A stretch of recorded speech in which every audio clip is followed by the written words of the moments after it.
Hello अस्सलाम वालेकुम। Welcome back to my YouTube channel Alma matter.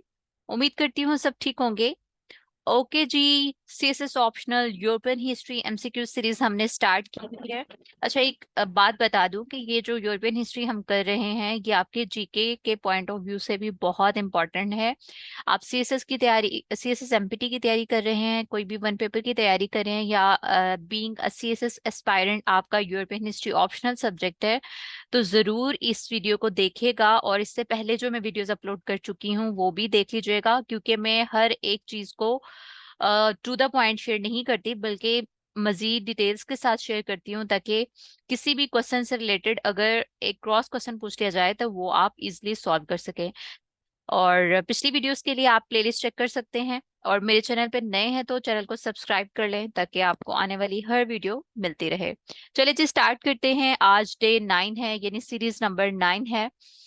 अच्छा जी, इसमें फर्स्ट हमारा क्वेश्चन है old name of Oslo. Oslo क्या है जी? ओस्लो कैपिटल है नॉर्वे का।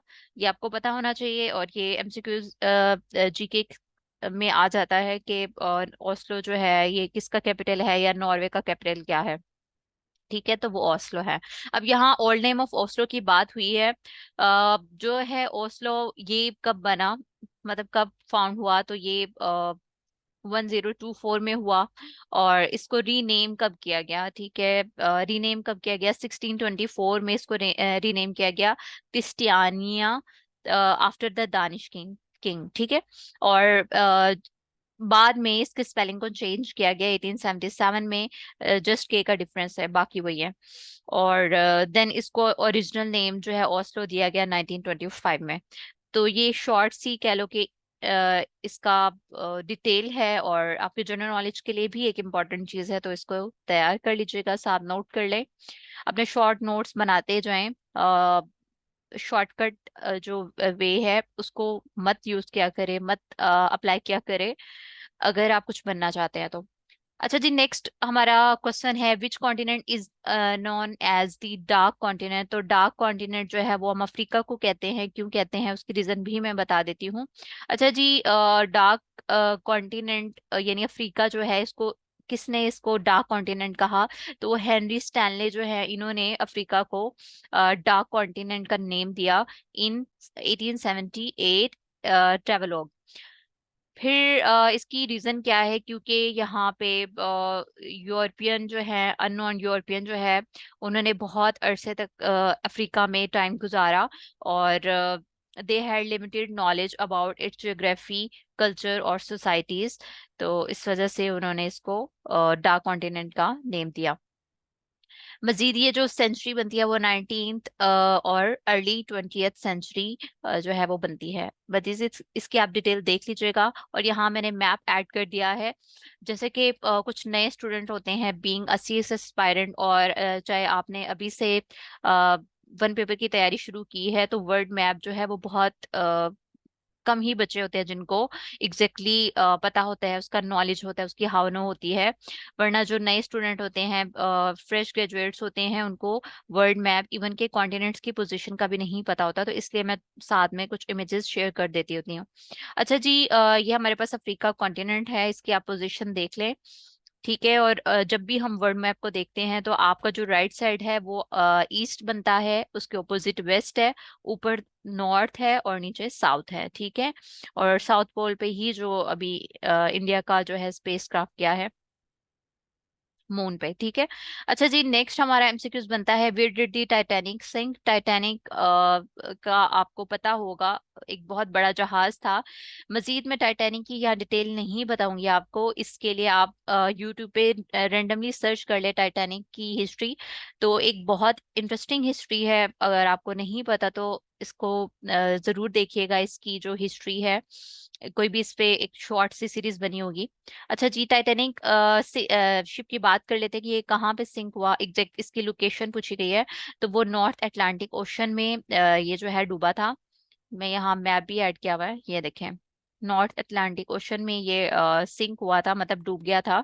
इसका जो स्टार्टिंग पॉइंट था, जो है सॉरी डिपार्चर था इसका, जहाँ से ये निकला था यानी इसने ट्रैवल करना शुरू किया था, वो था साउथ एम्प्टन। साउथ एम्प्टन से ये इसने ट्रैवल करना शुरू किया था, और ये एग्जैक्ट पोजीशन बताती है जहाँ पे ये सैंक हो गया, ये सिंक हो गया। ठीक है, इसकी डेस्टिनेशन न्यूयॉर्क थी, लेकिन वो रास्ते में ही डूब गया, और ये एक आइसबर्ग से टकराया था, और फिर क्रैक होने के बाद इसमें पानी भर गया और डूब गया।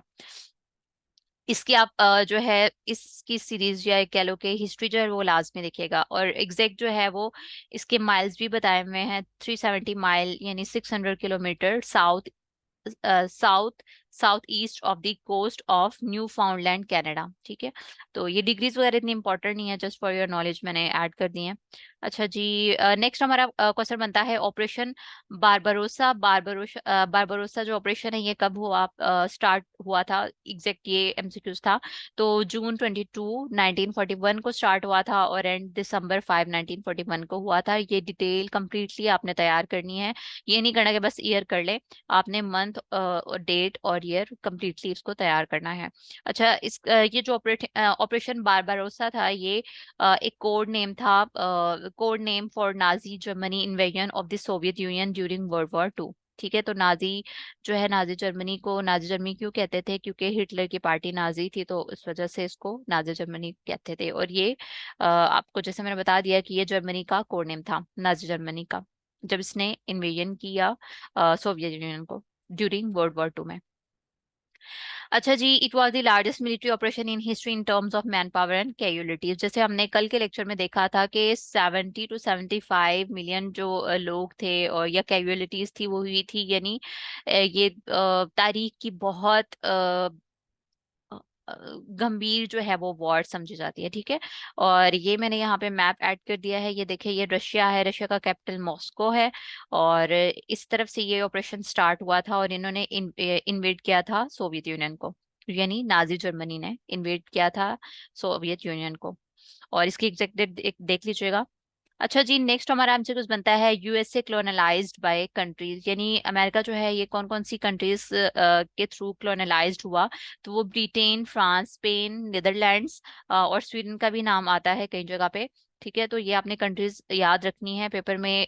इन चारों कंट्रीज को भी मेंशन करके पूछ सकते हैं, तो ऑल ऑफ द अबव भी आ सकता है, या कोई दो एक पूछ सकते हैं, या एक पूछ सकते हैं। ठीक है, तो ये कंट्रीज आपने याद रखनी है कि इन कंट्रीज जो है, यानी Britain, France, Spain and Netherlands establish colonies in North America. ठीक है, और every country had different motivations for colonization and expectation about the potential benefits. हर एक कॉलोनी जो है, हर एक जो कंट्री है, उसका अपना एक अपना मोटिवेशन था, डिफरेंट मोटिवेशन था, अपनी उनकी एक्सपेक्टेशन थी, उनका बेनिफिट के पोटेंशियल्स थे।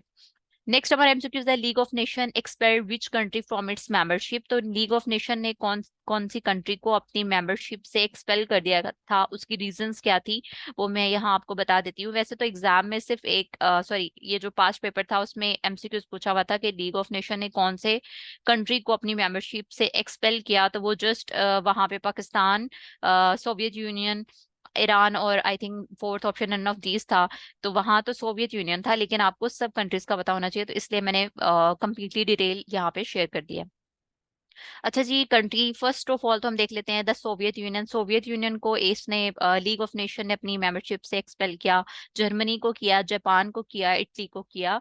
ठीक है, तो इसका आपको पता होना चाहिए, और इनकी रीजंस भी मैंने यहाँ मेंशन कर दिए हैं। सोवियत यूनियन को क्यों इसने अपने मेंबरशिप से एक्सपेल किया था, क्योंकि सोवियत यूनियन में जो कम्युनिस्ट आइडियोलॉजी थी, and Soviet government refusal to recognise the independence of certain countries. ठीक है, तो उसकी वजह से इसने इसको अपनी मेंबरशिप से एक्सपेल कर दिया।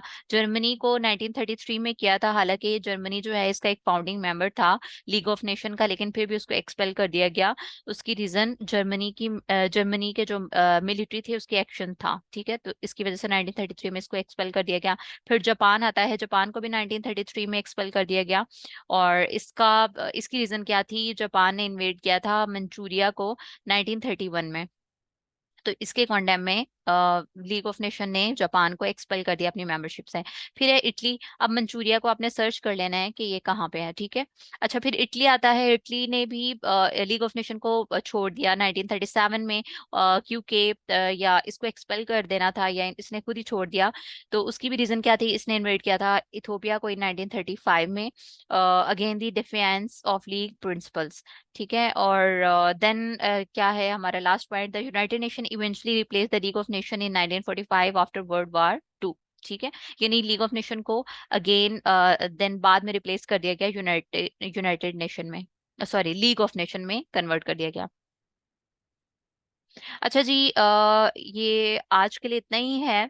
सीरीज नंबर 9 आज हमने कवर की है, और इसमें मैंने जितनी भी कंट्रीज का अभी नाम बोला है, ब्रिटेन, स्पेन, स्वीडन, नीदरलैंड्स, उसके अलावा जापान, जर्मनी, इटली, इथोपिया, इन सब के, ओस्लो वगैरह, इन सब के आपको, ओस्लो तो खुद ही एक कैपिटल है। अच्छा, जो बाकी कंट्रीज मैंने अभी बोली हैं, जिनके नाम बोले हैं, मजीद जब आप सीरीज देखेंगे तो जितनी भी कंट्रीज हैं उन सब के आपने कैपिटल तैयार कर लेने हैं। आपके जीके के पॉइंट ऑफ व्यू से बहुत इंपॉर्टेंट है। कोई भी कंट्री है उसका कैपिटल और करेंसी तो आपने फिंगर टिप्स पे कर लेनी है, और कोई चीज करे ना करे सबसे पहले ये चीज तो आपको आनी चाहिए। साथ में साथ ही साथ बाकी जो ये एडिशनल इन्फॉर्मेशन मैं देती हूँ इसको भी आप नोट कर ले अपने नोट्स में। बहुत हेल्पफुल रहने वाली है आपके सब्जेक्टिव पोर्शन में, ये बहुत बहुत हेल्पफुल रहेगी। आप अगर ये मेरी सीरीज जो है वो डेली बेसिस पे देख रहे हैं, और साथ ही साथ आप अपने कोई भी एक क्वेश्चन को डेली बेसिस पे अटेम्प्ट कर रहे हैं, पास्ट पेपर के क्वेश्चन को कर रहे हैं, या वैसे आप रैंडमली सिलेबस को कवर कर रहे हैं, तो कोई भी आप टॉपिक पढ़ेंगे तो कोई ना कोई इनमें से एक पॉइंट वहां पे डिस्कस हुआ होगा, तो ये आपके लिए बहुत हेल्पफुल रहेगा। तो आज के लिए इतना ही था। दुआ में याद रखिएगा और बेल आइकन को प्रेस कर लें ताकि आपको अगली वीडियो फौरी तौर पे मिल जाए। थैंक यू जी, अल्लाह हाफिज।